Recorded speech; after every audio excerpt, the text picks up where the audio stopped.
Hey everyone, welcome to C&J channel. So I recently had an art day where I went to San Telmo to visit this new museum that I'd never heard about until like a week or two ago. It's this virtual reality museum, and I was just really curious to see what that would be like. I had really high hopes for this place. And so I was so excited to get there, and I love this part of the city also. It's really beautiful, and I love the architecture, the feel of this place. And so when I got in here, I was just curious, what is this going to be like? And it was a big surprise, for sure. For a start, the entrance fee was 1,000 pesos, and that came with a free cup of coffee and a tour. Like there was a guide there who gave a speech, which you'll see in a minute. And so the thing that struck me immediately when I got there was that they were playing Elton John music, and I didn't know if they were just doing that as they were waiting for more people to gather for the tour or what. You know, I didn't quite know what was going on.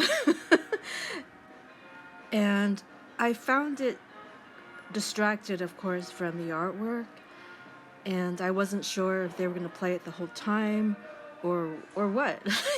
you know, because I had gone to the Van Gogh experience, which was, of course, another virtual reality art experience, and I loved it. And I was expecting that here, but it was quite different. It had a very different feel from the Van Gogh experience. And aside from the Elton John music, I couldn't quite put my finger on why until I thought about it a bit. Tipo de juego de luces, que es lo que van a ver en todo su trabajo. Es un pintor holandés, ¿sí? Que tiene dos pinturas que van a ver que son clásicas, bien, que en una van a tener acá la pantalla, que es un extracto. No era pastor Van Gogh que quería, pero digamos tiene esa conexión muy espiritual y de base la Biblia. Y va a tener dos motivos también, ¿no? De la Biblia. Van a ver que hay un Jesucristo, ¿no? En la cruz. Después hay una mujer que es el baño de Betsabé, que también está, que es solo un fragmento, que es una mujer desnuda. Pasajes de la Biblia para trabajar. Él tiene, digamos, una forma de manejarse en la vida que es lo que lo va a llevar en sus últimos días, digamos, a tener muchos problemas económicos. Él era de una familia de molineros, o sea que era bastante próspero todo. Él va a estudiar Bellas Artes, pero digamos que después empieza a ser como autodidacta, no quiere seguir. Sobre todo en esa época se tomaba mucho en cuenta todo lo que tenía que ver con los grandes maestros italianos. Y él estaba negado, él no quería, dice, no me interesa ir a Italia a conocer los grandes maestros porque acá tenemos de todo, ¿no?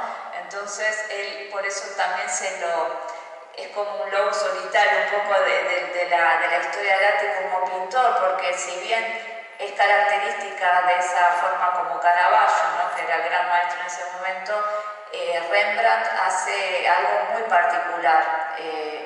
La forma también de trabajar el claro oscuro va a tener como esa luz.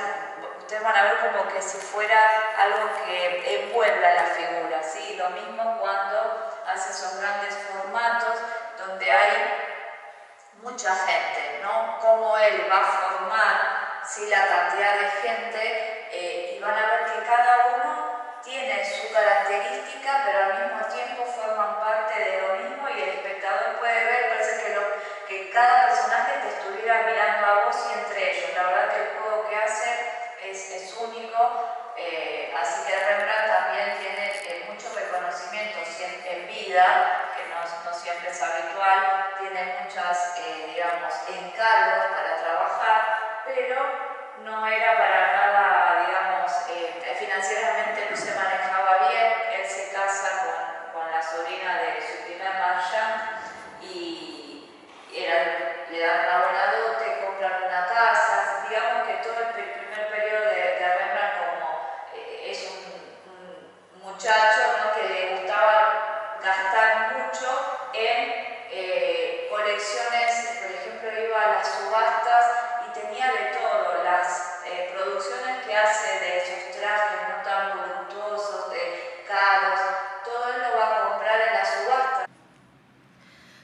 So now the tour guide talk is over, and there was no music playing whatsoever.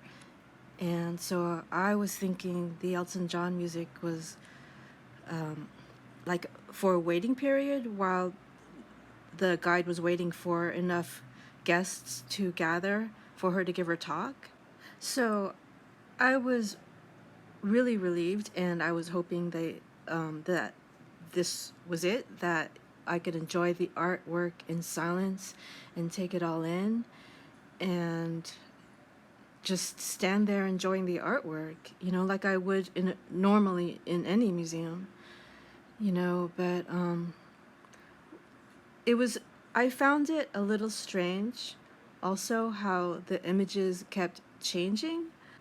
Like as an illustrator and artist, I love to look at the work of other artists, especially this kind of art where I will examine the brush strokes, the color choices, the composition, everything, and so if I had gone there to maybe do some studies, it would be extremely difficult. Like I would not be able to do sketch studies of any of the artwork because they just changed too quickly. And also, since they were on screens, it was really hard to examine the color choices he made because I feel like the colors were changed because they were on a TV screen. So here I had wandered to the back of the museum. The museum isn't that big. It's just two big rooms. And so they had started the music again, but I couldn't hear it quite as much from here.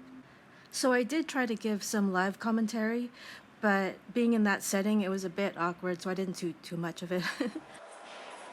I feel like it's not so bad on this side because I can't hear the Elton John music so much. But I don't know.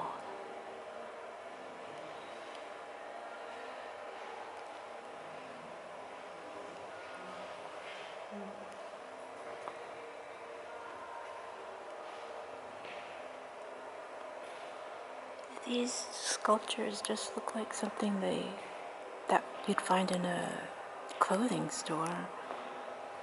I don't know. I don't know whether they're. Their logo is also a little weird. It's just emoji, you know, not very imaginative. I wonder if I can go upstairs. Like those guys are more interested in playing chess than looking at their artwork. This reminds me of something I did in first grade and I gave to my mother for Mother's Day. Yeah, I did one exactly like this.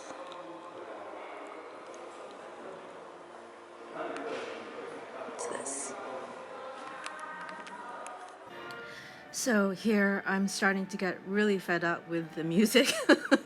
It was really interfering with the experience. I wanted to take a look at this book because Sorolla is one of my favorite painters. His work is really beautiful. I would love to paint like him. And so now I have to keep talking because there's copyrighted music in the background. And Sorolla really is one of my all-time favorite painters. And there's a few of his paintings in the Bellas Artes. And so every time I visit that museum, I make a point of seeing his artwork there. He reminds me a lot of Sargent. I just love his use of color and his loose brushstrokes. Like, oh my God, I would have loved to have had him as one of my teachers. So you can see that this was a bit of a strange experience. Not just the music that was distracting from everything and the cropped off artworks, but also the lighting was strange.